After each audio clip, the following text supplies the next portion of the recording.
विश्वास रही माँ उकुले निकटरे मानसिक करी कलश बसईदेले दुरारोग्य सबु भल हो जाए। माटी थिबा मिठई पई भक्त एठी विभोर हो जाती। त्रिवेणी अमावास्या रे माँ उकुले जन्म महोत्सव पालित हुए। सिद्ध पुष्करिणी रे स्नान कले भल हो जाए दुरारोग्य।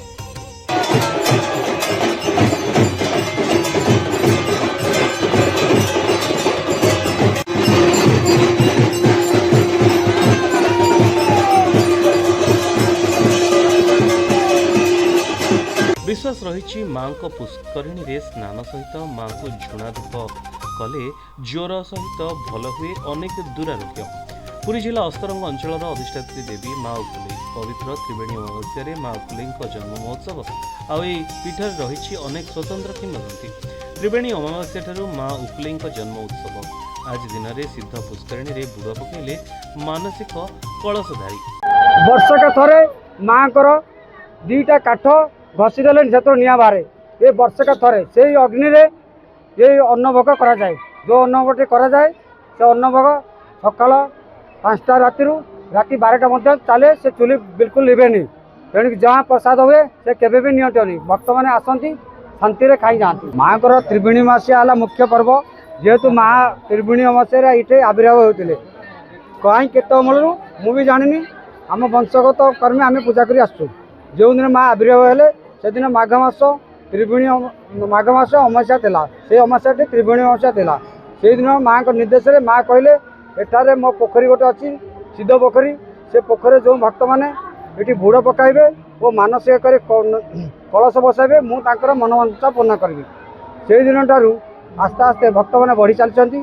त्रिवेणी अमावास्या दिन आसी सिद्ध पोखरी बुड़ पकाउती मानसिक नड़िया गुआ बसाउती मनस्कामना पूर्ण होती। माँ उकुले स्वप्नादेश प्रत्येक वर्ष यह यात्रा अनुष्ठित होता है।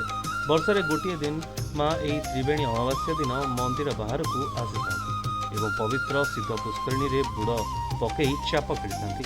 माँ को चाप सरिबा परे हजार हजार श्रद्धालु सिद्ध पुष्करिणी रे बुड़ पकई कलश बुड़ाई मानसिक कलश स्थापन करते। त्रिवेणी अमावास्या दिन एठारे बुड़ पकई कलश स्थापन कले भक्तों समस्त मनस्कामना पूर्ण हुए। तेबे एने रही लोकों मन में अनेक विश्वास ता सहित ज्वर दुरारोग्य सबकि भल हुए यह पुष्करिणी रे स्नान कले। विशेषकर आज है जन्म महोत्सव। ये जन्म महोत्सव रे प्रथमे माँ सकाल सकाल समय माँ ये त्रिवेणी घाट रे बुड़ पकईले। बुड़ पकईला बहु भक्त मान समागम थिले। ये बुड़ सरला माँ को नीतिकांति करागला। महास्नान वस्त्र पिंधा फूलमाला चाउल आरंभ कर बहुत षोडशोपचार पूजा कराई माँ को मंडप रे बसागला। तापर सब भक्त मान जो माने मानसिकधारी कलश मान माँ मैंने आसुँच समस्त कलश बुड़ाई यज्ञ मंडप में बसाइबे। ये कलश बसाइले माँ मानकर अपुत्री मान पुत्र हम रोगी मान रोग भल हे बहुत दुरासाध्य रोग ये भल हम। विशेषकर जो मान रोग ज्वर होती से ज्वर रोग मैंने आसिले ये माँ को त्रिवेणी घाट रे बुड़ पकईले भक्त मान रोग ज्वर रोग भल होता है। त्रिवेणी अमावास्या पड़ू माँ उकुले स्वतंत्र नीतिकांति पर माँ को पूजक मंगुली भाईना स्वतंत्र हांडी रे दिवा 11 घटिका समय रे पूजा अर्चना कले। आराधना भजन कीर्तन एमती अनेक केतेक शंख हुलहुली रे प्रकंपित हुए। पूजक एवं बेढ़ा चतुर्पार्श्व परिक्रमा करी एहाकू आगे नियंती। एहापरे भक्त चाहिंचंती माँ को माटी हांडी रे थिबा फूल गुड़ाक कौन मिठेई हो जाइछि आउ एहाकू पाई भक्त भी आत्मविभोर हो जाइछंती। हेले एहा केमिति संभव हैला सतरे विश्वास करि हेउ नाही। पुरी जिला अस्तरंग अंचल अधिष्ठात्री देवी माँ उकुले पीठरे एमिति दृश्य वर्षकू थरे देखादिए। तेबे माँ स्वयं निजे एभली अलौकिकता देखा था विश्वास रही है। प्रतिवर्ष माघ मास त्रिवेणी अमावास्या माँ को जन्म महोत्सव पड़े। तेज माँ पाखे होता मध्याह्न धूप धुआं बाजिले रोग भल हो जाए।